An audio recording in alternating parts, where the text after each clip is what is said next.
Hey everyone, welcome to the video. Going over my cheat sheet for tomorrow night's race at Richmond.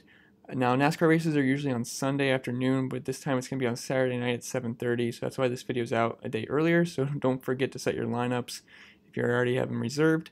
Anyway, before we continue, if you could leave a like, subscribe to the channel, I'd really appreciate that. And anyway, let's get back into this.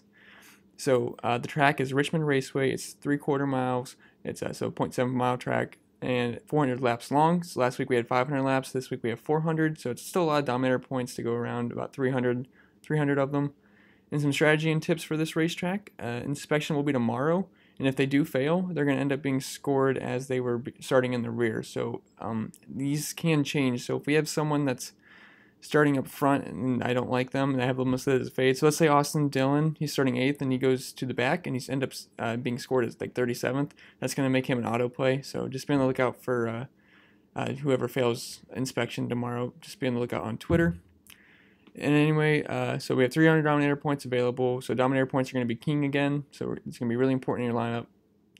So I would value a Dominator over a high price place differential guy if they were the same price and you think they can dominate. And long run practice speeds are going to be important because it's a lot of laps, so 10 lap speed. And place differential is still going to be important like usual. And we only had one practice this weekend because it got rained out, so we only have one to go off of. So I'm not going to heavily weight it, but it's still important.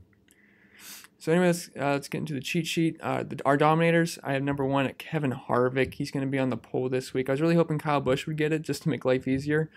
But Harvick has been great here over the years, but not as good as Kyle Busch. In the last 6 races, he has the highest average driver rating here and the 3rd highest average finish along with Kyle Busch.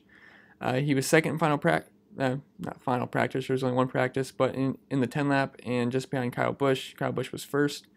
And Kyle Busch is going to have to deal with Joey Logano and company, Erik Jones and those guys before he gets to Harvick, so I like Harvick's chances of leading the first stage and possibly even more. Harvick hasn't really took over a race yet this year, so this could be his get-right race. And the next guy is going to be Kyle Busch. He's $13,000, very expensive this week. He's starting 5th. And like I said earlier, I was really hoping he would get the pole, but he's dominated here in the past in this track type in specific. I saw on Twitter that in his last 6 races at short, flat tracks, he has 4 wins, finished top 2 every single time, and has led 582 laps. And he was also 1st in final practice in the 10 lap as well. It is tough to choose between him and Harvick this week, and I really do like that Harv nabbed the pole, so I am liking the idea of splitting them in all my lineups, splitting my exposure to them. And I would start every single lineup with either Kevin Harvick or Kyle Busch. That's what I think is a good way to go. Then in the place differential, I want to talk about Denny Hamlin first. This is one of his better tracks, and he's starting mid-pack. And he has 3 career wins here, and he was 6th during practice, and his price is also very fair as well. I'd be surprised if he got a top 5. Maybe you could even get up front. Not totally sure if he could get up front, but I definitely like Denny Hamlin this week. Then Ryan Newman, 6,900. He's going to be really cheap this week. He's starting 31st, so I expect him to probably be the highest owned driver this week. But it's for a good reason. He's cheap, and he's going to start near the rear, and he's most definitely going to move up in the top 20. He showed top 20 speed in practice, and he has an average finish of 12 here in 34 races, including 7 top 5s and 18 top 10s and 1 win. So very good history here, starting near the back, and a good price, so nothing not to like. Also want to talk about Ryan Blaney, 11,100. So this one's going to be interesting this week. Ryan Blaney is one of the top drivers in NASCAR, and he will be starting near the back, which should stand out as an awesome place differential play. But I'm not really sure if I do like him that much because his history here would say otherwise, and this is really a hefty price to pay for someone that won't dominate the race. It'll be interesting to see what people do with Blaney, as it will be hard to play him with a high-end dominator like Kyle Busch, as that would take up 48% of your salary if you played Blaney and Kyle Busch together. And then you end up going dumpster diving, which I'm not too comfortable with. So he has an average finish of 27 here, with the ceiling being an 18th place finish. And he was 5th in final practice, however, so he does have some speed. He just said he didn't have grip during qualifying, and that's why he qualified so bad. But his history here is pretty bad, and it's a really hefty price tag to pay. So I'm not sure why DraftKings priced him up that much. So he's gonna be an interesting case this week. I'm looking to. I don't know what I'm going to do with him yet. I don't know if I'm going to be overweight in the field or underweight. I mean, his history says to go underweight, so we'll have to see.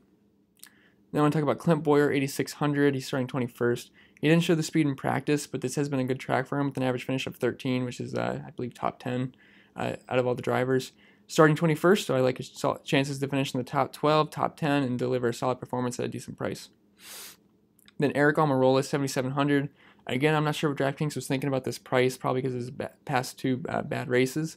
But it's a little riskier because of where he was starting. because where he's starting at 15th, but there's no reason for his price to be this low considering he excels at these short, flatter tracks. I expect him to go under-owned, and a top 8 is not the question, maybe even a top 7, top 6. So definitely think he's in play.